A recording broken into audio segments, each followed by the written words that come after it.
Ayan, 1, 2, 3. Hi. Say hi. Ay, sagad nyo ng ngiti nyo, yung ngiting papasa o ngiting babagsak. Ayan. Okay. So, kung wala, okay na? Pwede na po kayo mag-off ng camera.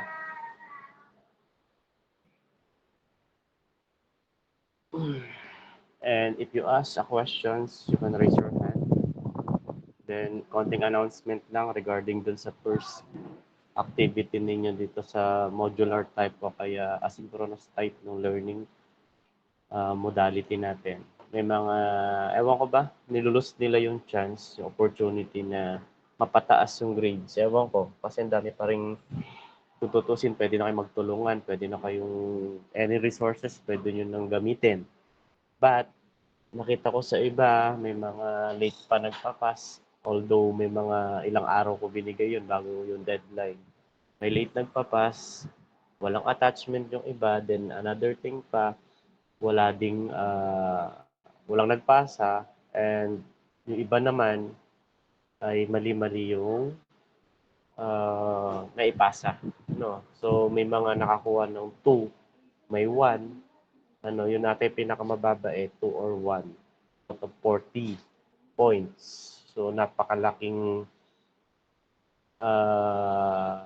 neglect, parang laki ng hatak nun sa inyo. Kaya supposed to be, kung tutusin, ang dami nyo ng chance para dami nyo ng resources na naka-open. O kaya, nandyan naman yung mga friends nyo, circle of friends, o kaya tulungan system. Kaso, ewan ko, siguro nami-miss yung opportunity na pataasin yung grades. Siguro, kontento na siya sa binibigay ko. So, yun. I always give a chance na mapataas yung grades nyo, pero kayo naman mismo din naman ang reason kung bakit nalulus nyo yung chance na yun. Supposed to be, kaya andyan na lahat. No? But, nakakalungkot, may nakakuha pa ng 1, 2, kasi 1, 2, 7, 8. Pero the rest naman, maraming pumasa. Yun nga lang, sa part ng mga mabababa yung scores, medyo doon ako bothered. Kasi kung tutusin, nandyan na nga yung opportunity na magtulungan, nandyan yung opportunity na naka-open yung mga resources. But at the same time, hindi pa rin nagagawa yung part. Siguro, hindi ko na problema yon. Nasa problema na ng estudyante. So kung ano man yung kalalabasan nung scores nyo sa final o yung grades nyo sa final is yun na yun. So, mag-pray kayo na maging mabait ako dun sa final quarter. Pero mabait naman talaga ako. Very considerate. Madami akong mga binubuhos na plus points. Even now. Okay. So, ngayon dito sa last na discussion natin at bago matapos, kapag halimbawa ang nakalagay, kapag yung reference na yun nasa mismong screen ninyo, doon na kayo mag-take ng screenshot. And ito yung ipapakita nyo sa akin uh, kapag pumunta kayo dito sa school. Since your exam is face-to-face, kaya once na pumunta kayo rito sa school at Monday, para sabay na kayo ng grade 8, Monday, So, pag may screenshot kayo, kasi incentives yun, idadagdag ko to sa kung saan kayo may kulang o kung saan kayo kailangang hatakin. So, mag-take lang kayo ng screenshot mamaya pag nagbigay na ako ng signal o ng sign para i-take yung screenshot ng video o yung meeting natin today. Then, yun yung magsuserve as your attendance and additional incentives. Plus 10 kasi ito, So, kung may plus 10 ka pa nung nakaraan, di may plus 20 ka na. Depende kung saan ko ilalagay yun, kung saan mas kailangan, So, ngayon, sa Monday, sa first day of your exam, after ng exam nyo sa mathematics, or any, pwede rin yung halimbawa, natapos na yung first, second subject nyo, gano'n. Pwede na kayo magpa-check sa akin. At ayoko ng isa-isa na magkasama-sama yung per section para mas mabilis yung pagre-record natin. Kasi mahirap kapag tatlo yung record ko ng grade 9 tapos paiba-iba yung estudyanteng lumalapit sa akin. Kaya I hope na magsama-sama kayo para mas mapadali yung pagtitake ng pagsusulat ko ng incentives ninyo. Okay? So, screenshot or picture. Okay. Yes, so ito na yung last na boses ko na nagdi-discuss sa inyo. Okay? So, it's okay. Nandyan lang naman ako sa labas. Hopefully na kung di man, bahala na. Bahala na kung ano mangyayari. Mga OA to, Okay, so proceed tayo sa discussion. Ulitin ka, mabibigay ako ng signal kapag mag-screenshot na kayo ng attendance natin. No? Di ba, tuwang-tuwa pa si Mian. Ayan.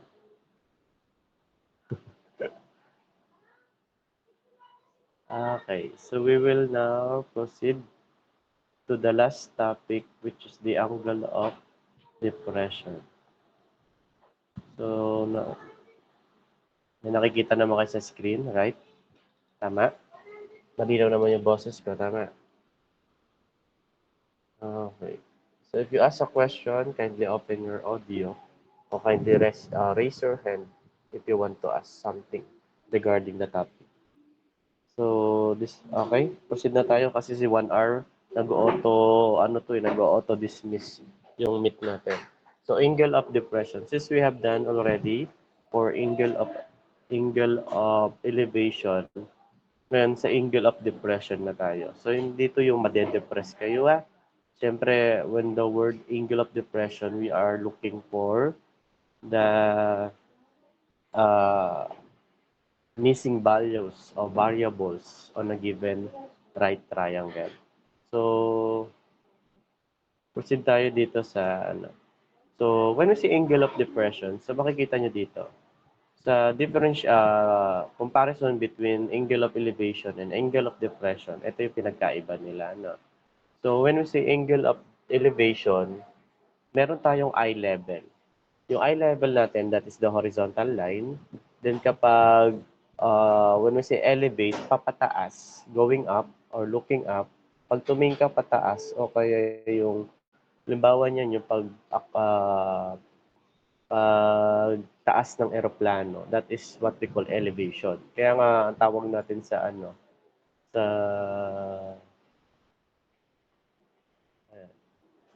ayan, yung pag looking up tayo or going up, it will be elevate, kaya papataas siya. Kaya meron tayong tinatawag na po-form. Kung nakikita niyo tong arrow na papataas, that is the angle of elevation. Now, itong horizontal line, that is the eye level. Di ba meron tayo sa camera o sa picture na eye level lang minsan o di ba? Yung naka-eye level lang yung pic camera natin. Now, meron naman din tayo kapag going down naman or looking down, that is what we call the angle of depression. Siyempre, pababa siya.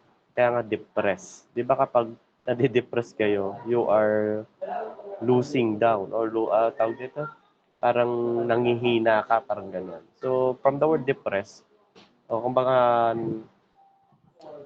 angle of depression, pababa. So, your energy level will be lower. Mas mababa. Bumababa yung energy mo pag depressed ka. Okay? So, that is the angle of depression. Now, the angle of depression is an acute angle formed by a horizontal line. Yung horizontal line natin, yun yung eye level. Okay? Then, the line of sight of the observer when looking at an object that is located lower than the observer. So, halimbawa, nasa taas ka. Ito yung mga trabaho ng mga assassination. Okay, assassinator. Yung mga tawag nito, yung mga sniper. 'Di ba? Kapag may target sila, especially kapag nasa baba, nagke-create na siya ng angle of depression. No? So, ngayon, kung ang object mo yung nasa baba, halimbawa yung target mo yung nasa baba, or you're looking down to something, halimbawa yung friend mo nasa baba ng building, then gusto mo siya tignan sa taas, ay ito yun, magka-create siya ng angle of depression. So, the line of sight is a line that connects the eye of an observer to the object being observed. So, eye to eye, yung line of sight natin pwedeng uh, pababa at pwede ring pataas. Kung pataas siya, that is the elevation. Kapag pababa naman, that is depression. The angle of depression can be found using any of the trigonometric functions. Same as angle of elevation. Pwede rin natin daw makukuha o masosolve sa pamamagitan the angle of depression. Ibig sabihin, yung sukat ng angle o yung theta natin under the depression can be found using any trigonometric function. So, meaning, under SOHCAHTOA pa rin tayo. Okay? So, same steps siya ng angle of elevation. Ayan, palitan nyo lang to ng depression, yung elevation. So, same steps lang din yan. Kasi kapag pares na leg yung given, ito yung reminders, kapag pares na leg, it's either the leg, it's either adjacent or opposite, meaning to say, ang gagamitin nyo ay tangent. Pero kapag ang given natin ay either isa sa leg at kasama lagi ang hypotenuse, pwedeng si sine o kaya si cosine.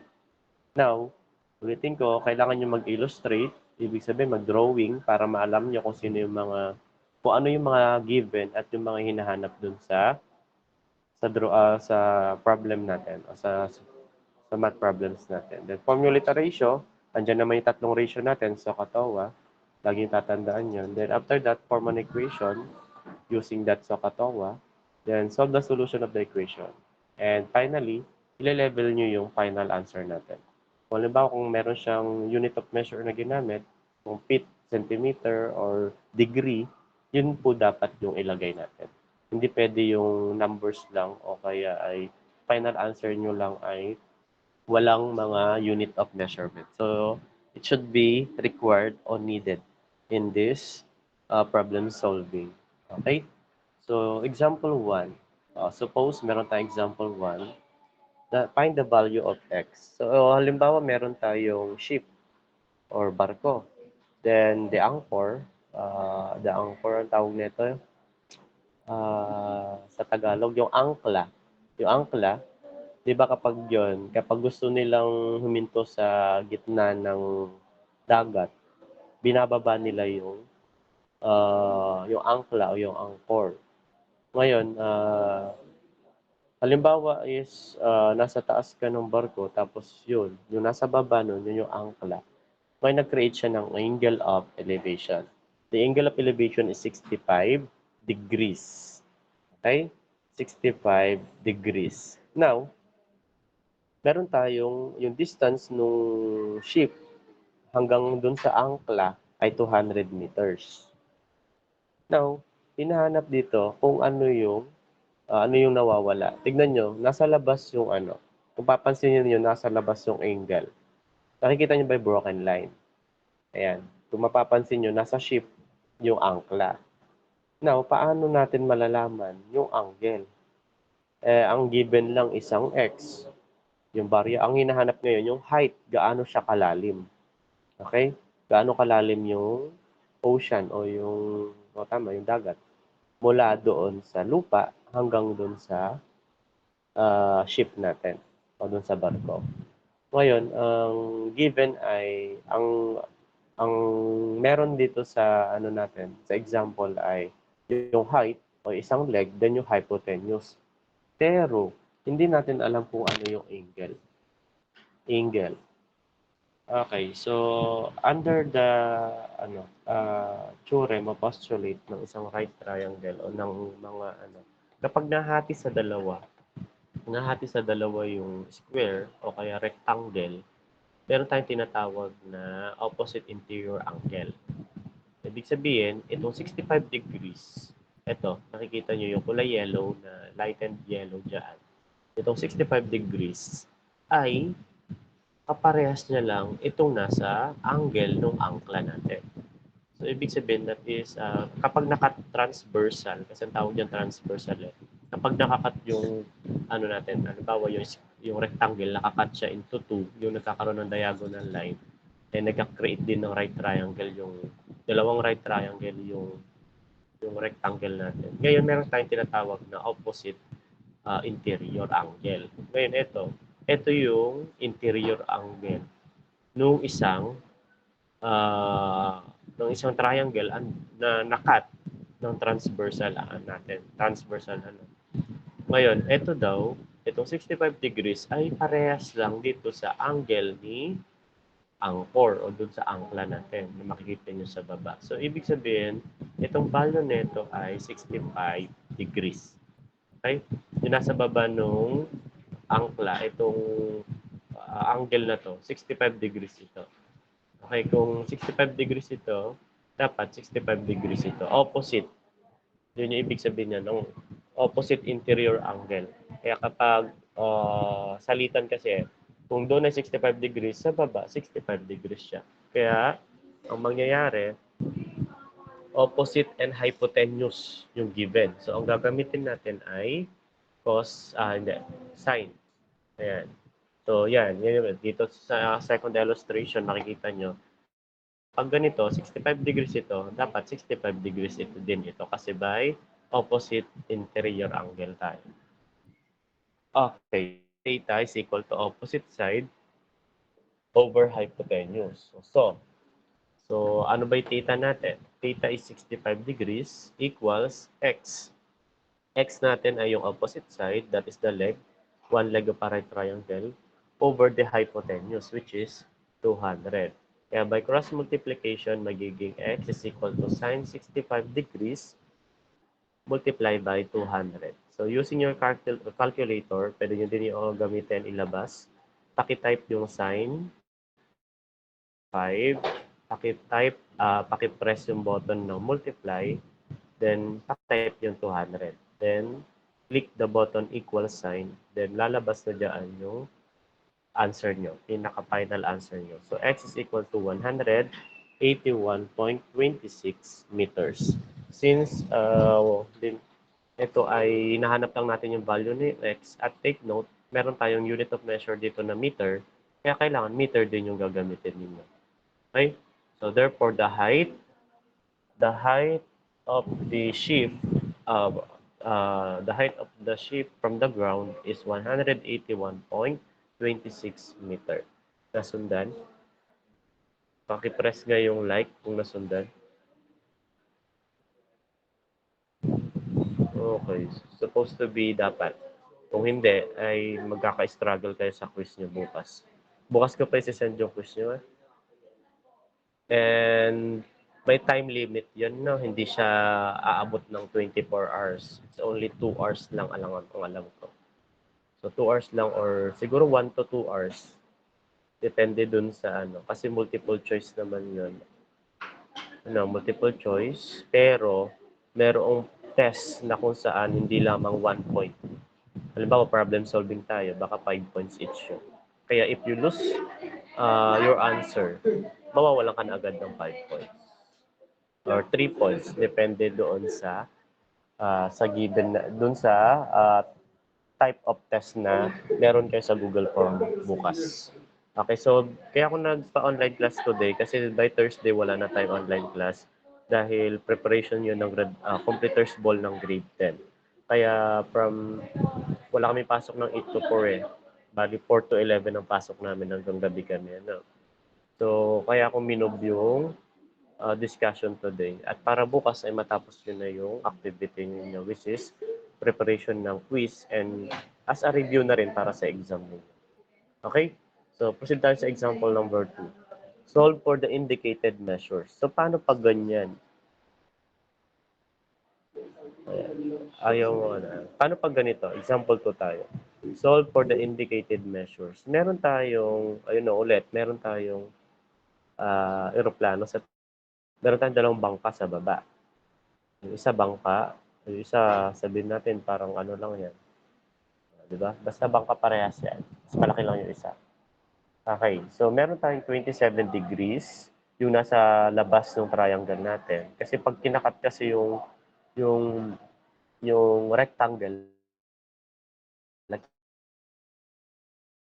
nag-create siya ng dalawang right triangle. Ngayon, 27 degrees yon, tapos 15 degrees naman daw itong isa. So, tapos yung height ay 2,300 meter. Yung mula sa ground, o mula dun sa tawag nito yung lateral part, kumbaga yung surface area sa surface nung dagat hanggang sa eroplano ay 2,300 meters. Ngayon meron tayong dalawang na-cut na na leg.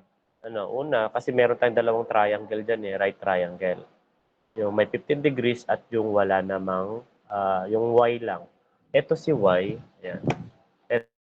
Ito. Ito ay si Y. Ito yung triangle na isa. Tapos ito yung isang triangle. Ngayon, 27 degrees and 15 degrees. Ngayon, anong sukat nitong angle na to? Itong una, itong nasa loob na bangka. Ngayon, ano yung measurement niya? Measurement ng angle. So, by opposite interior angle, kailangan mo lang pagplasin itong 27 degrees and 15 degrees. Okay? Goods by presentation sa inyo. Tsaka yung audio. Baka nagka-cut. Naririnig ba ako ng maayos? Okay. So, sa CP ko lang siguro.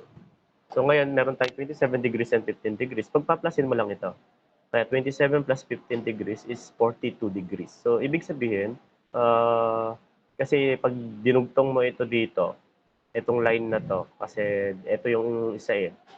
Kaya kung ano yung measurement nito, 27 degrees and 15 degrees pagpaplasin mo, yun yung measurement ni unang bangka na nasa loob ng triangle natin.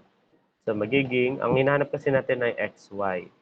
So, since ang given ay parehas na leg, so ano gagamitin natin?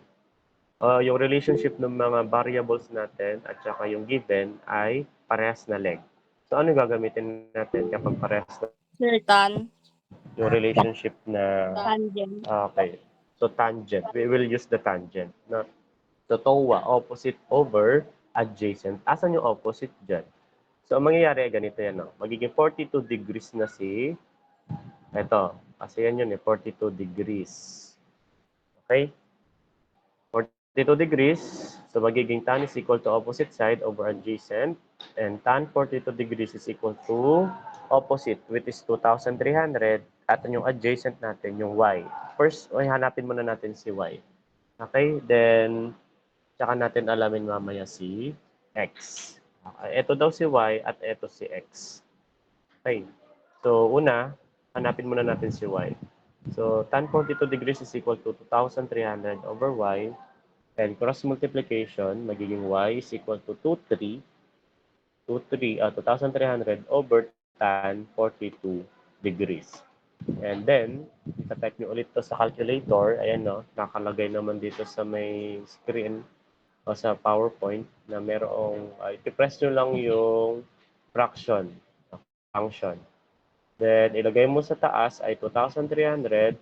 Then, press down. Lalagay mo naman sa baba ay tan 42 degrees. Then, click the button equals o equal. Y is equal to 2,554.408784. And since 2 decimal places lang yung kailangan natin, i-round up nyo si 0. Kaya magiging 2,554.41 meters. So, yun na ngayon yung value ni Y. Paano? Ano naman yung value ni X? Since kung yan yung value ni Y, ano value ni X? Okay, so tignan natin. Okay. Next. Ganun din sa dito 42 degrees Doon naman sa kabila, magiging 27 degrees na yung pinakamaliit na bangka. Kasi nga, itong 27 degrees, ka-opposite niya itong 27 opposite interior angle. Pero itong nasa baba kanina, bakit naging 42? Kasi ang ka-opposite niya, kasi nahati sa dalawa yung triangle, rectangle natin mabubuo dito kapag dinugtungan natin ito yung isa, kasi ito yung isa. Kaya kapag nakakat yung rectangle natin, nagkakaroon ng dalawang opposite angle, interior angle, kaya naging 42 siya, pagpaplasin mo ito 27 degrees and 15 degrees. Ngayon, nakat siya sa gitna. So, kumbaga, 1/2 natin sa kalahati. Ayan. Kung 27 degrees yung nasa taas, yung opposite naman niya ay 27 degrees din. Kaya ang mangyayari, same procedure pa rin kasi hindi naman natin hinahanap yung hypotenuse dito, tangent pa rin yung gagamitin. Kaya magiging tan theta is equal to opposite side over adjacent. And ang theta natin ay 27 degrees, so magiging tan 27 degrees is equal to, ano yung opposite natin? 2,300 over yung, maglilet na tayo ng A. A muna tayo kasi ang kinukuha natin yung malaki na. Hindi na mismo si X, si A muna. Okay?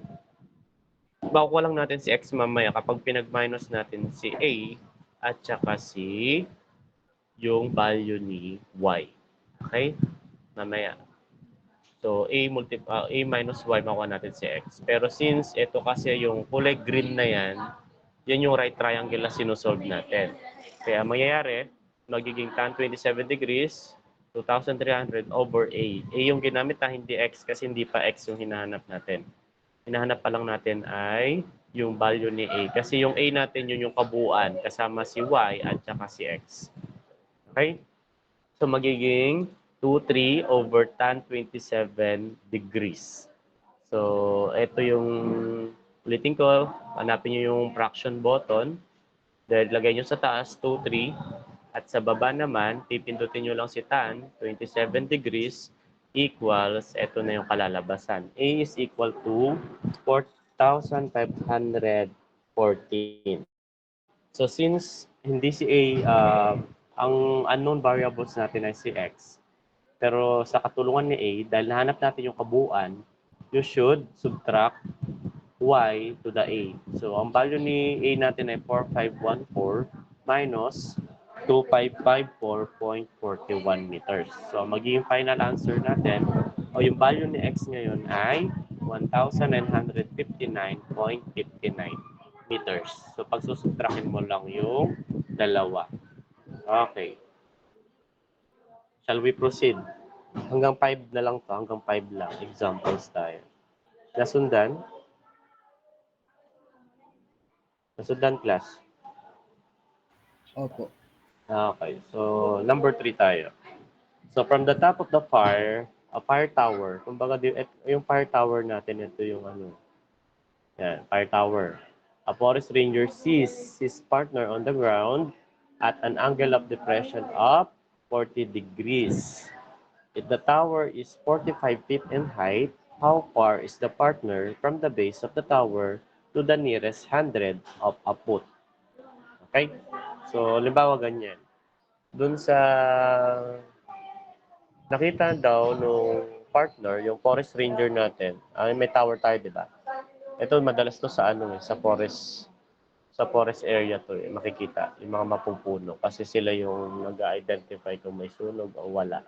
Kasi forest fire ay danger. So forest ranger, nasa tuktok siya ng fire tower. Then ngayon, nagkaroon siya, nakita niya yung partner niya sa baba na 40 degrees. Yung angle. Ano, hindi siya, doon sa labas ng triangle siya nasa labas. So, ibig sabihin, ayan, 40 degrees yon. Then, yung height daw ng tower natin ay 45 feet mula sa ground. How far is the partner? Gaano daw kalayo yung partner ni Forest Ranger dun sa torre natin o dun sa fire tower natin. Ito yon. Ito yung hinahanap natin. Itong X. Ito yung unknown. Ito yung 45 feet. Now, 40 degrees ito. Now, ano yung angle natin dito? Base dun sa napag-aralan natin kanina. Kung 40 degrees yon, opposite interior angle, ilan to? Ilang 40 degree degrees. din ito? 40. Are they the same ba? Kung 40 degrees sa labas, 40 degrees yung nasa loob. Tama ba? Yes po. Sir. O kaya, since pares silang 40, pares din na interior angle yan, kasi kung idudugtong mo ito, yung mula sa partner, yung tao dito sa labas, papunta dun sa broken line, magkikreate siya ng rectangle. Kaya kung ang interior angle dito ay 40 degrees, dapat 40 degrees din yung interior angle nung nandito sa mismong forest ranger na partner nung nasa taas. Okay. So, since ang given natin ay parehas ulit na leg, muli, tangent na naman yung gagamitin natin. But, in this case, angle yung, hindi, side pala yung hinahanap natin. Okay, mamaya natin tignan yung ano. So, eto, 40 degrees din siya. So, in order to solve, tan theta is equal to opposite side, TOA, over adjacent side. Tan 40 degrees is equal to 45 over x. So, cross multiplication, x, pagpapalitin nyo lang si x tsaka si tan 40 degrees, x is equal to 45 over tan 40 degrees. So, you should use the the fraction button ulit. Then, i-click mo yung 45, kabilis, 15 minutes na lang. Okay, 45, then press down. Ilagay mo si tan 40 degrees, then click the button equal sign. X is equal to 53.63 feet. Since nearest 100 yung hinahanap. Ano? Ibig sabihin, dalawang decimal place lang po lagi ang kukunin natin. Kaya 53.63 feet. Okay? Okay. Number 4.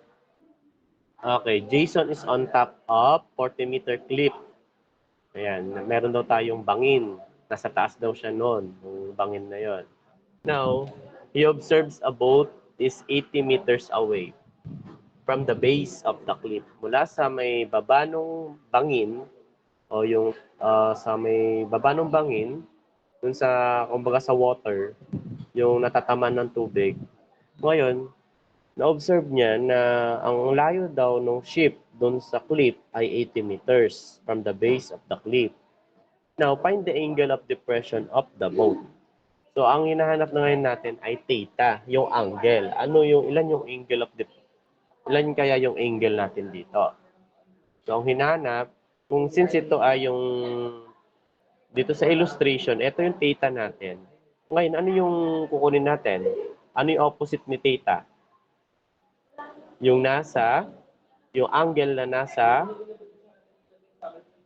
dito sa tip nung barko o nung ship. So, ibig sabihin, ito yung hinahanap natin.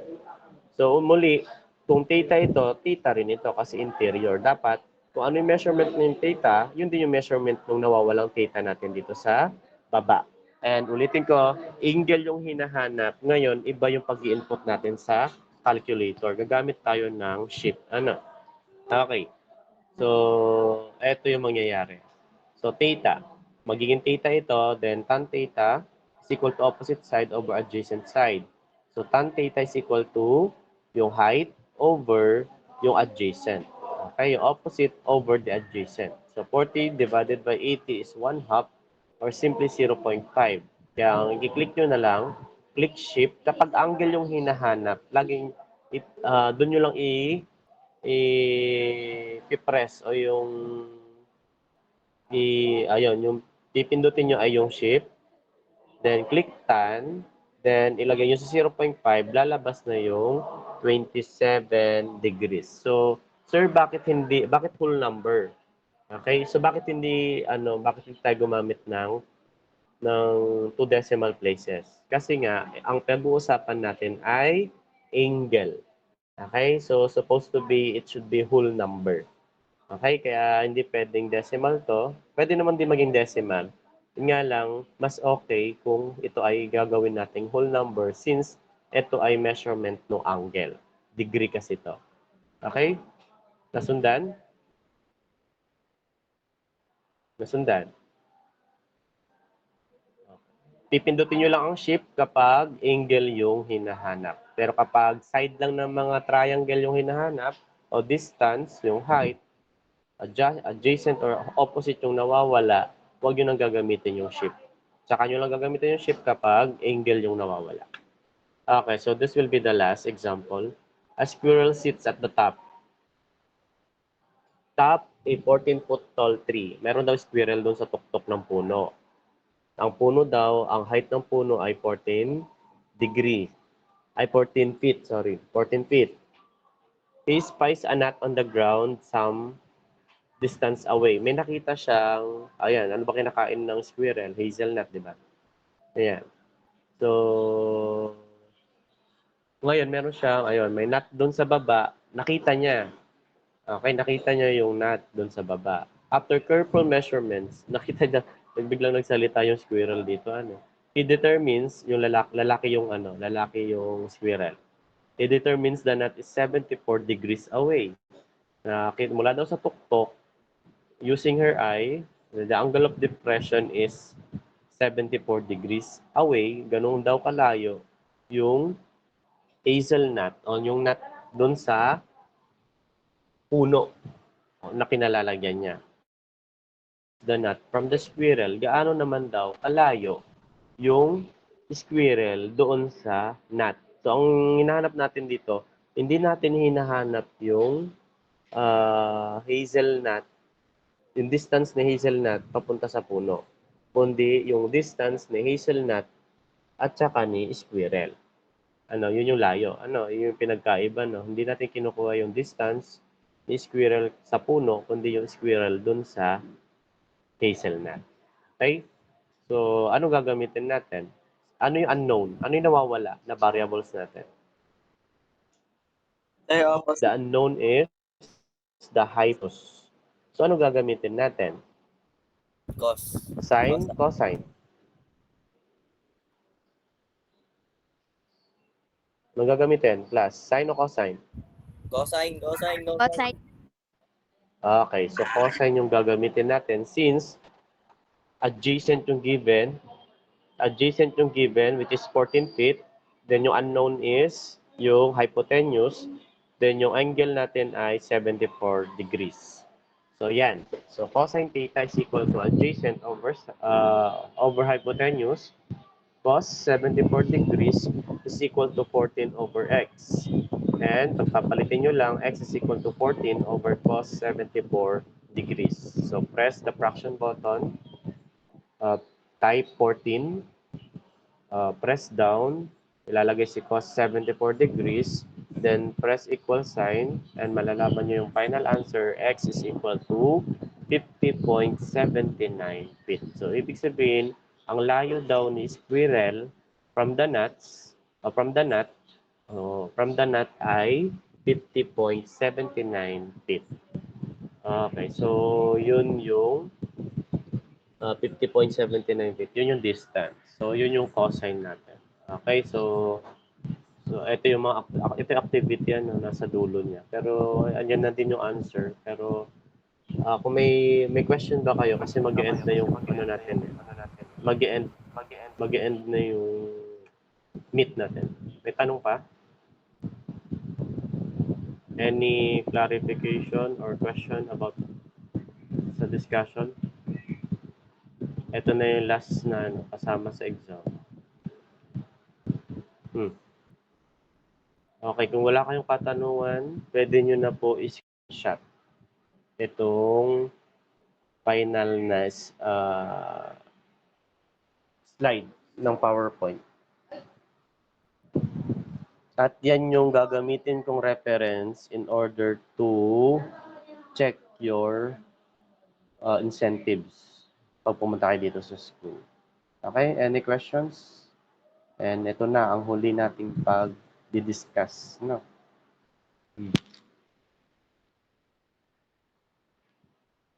Wala na. May katanungan ba? Na-screenshot nyo na ba? Kapag na-screenshot nyo na, pwede na po kayong mag-leave. Bye, sir. Sir, bye, sir. Ayan. Maiwan na, Bye-bye. Cedric. maiwan na lang yung may makatanong. Bye, sir. Bye. Bye, sir. Kalbo. Sir, nasa computer. Kasama ko siya. Tama mo, kalbo. Bye-bye, sir. Bilisan nyo 7 minutes na. Sir, mamimiss kita, sir. Sir, bye-bye, sir. Bye-bye, sir. Bye po. Romeo Kalbo. Kalbo.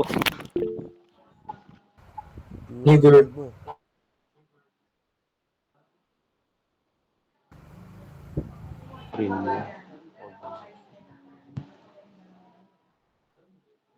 Malaki naman yung nakikinig ko sa'yo. Naiwan na naman yung Mama Riches. Wala ka, sir. Sisend ko yung PPT, sisend ko din yung video Sir, lesson tanong, link. bakit nyo ginawang 2 a.m. yung due date habang 9 a.m. po nakalagay? Wala ka, sir. Sir. Bakit? Sir, tignan mo, may nag-chat to. May tanong si ano. Sino ba yan? Si Kurt. Ganito yan ah. Di ba in-announce ko sa GC dati, ay doon sa meet natin na alas 2 yung deadline. Kasi ang sinet ko dito sa may PC ko ay alas 2. Yun nga lang, bigla siya naging alas 9.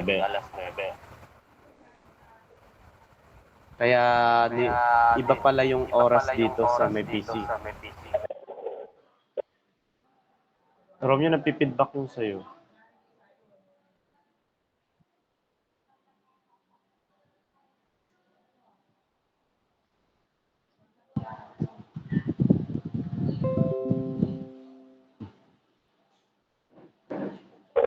Kaya kung umattend kayo sa online class, yun yung deadline natin, 2 p.m. Ay, 2 a.m. 2 p.m. yun, hindi 9 a.m.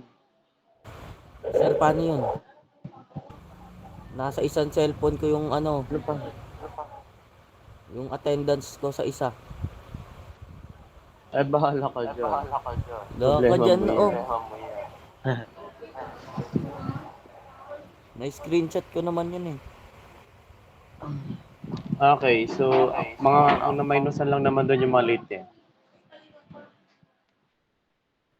Bukas, ang quiz nyo ay good for 1 to 2 hours lang. Ano? Kasi mahirap na bang magkopyahan pa kayo. Multiple choice lang naman yun. Oh, last 4 minutes. Hindi pa naglilib yung iba. Malalaman bukas. Ano, basta mag-ready na lang.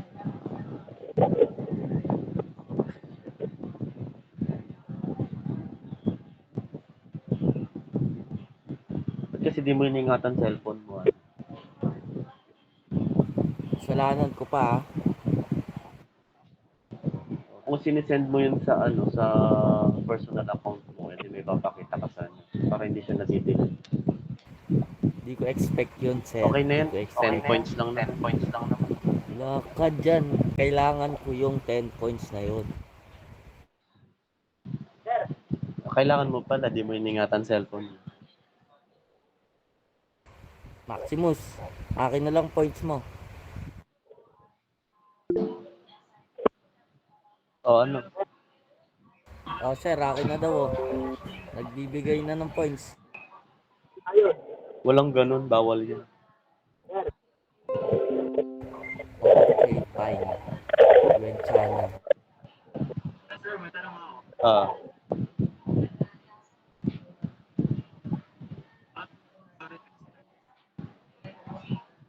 Ano yan? Sa ano yung grade 11? Logarithmic tsaka yung exponential. Eh ano yun, nasa calculator din yun. Eh di ko naman, na-discuss ko yun dati nung grade 11 yung hawak ko. Eh ngayon, kailangan ko panoorin para ma-refresh. Bakit logarithmic? Ano yung reverse ng exponential? Sir, bye-bye. 2 minutes na lang.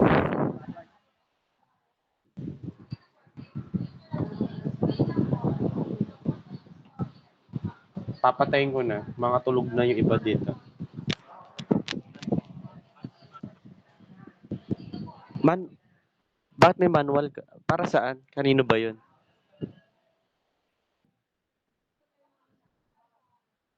Manual? Ba't naghanap ng manual? Book ng grade 11, ang mo, general.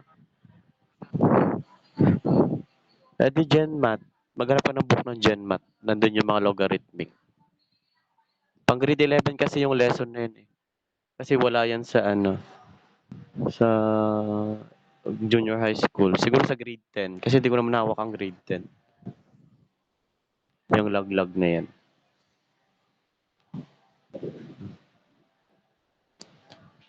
Tulog na iba eh. Hindi na nag-leave.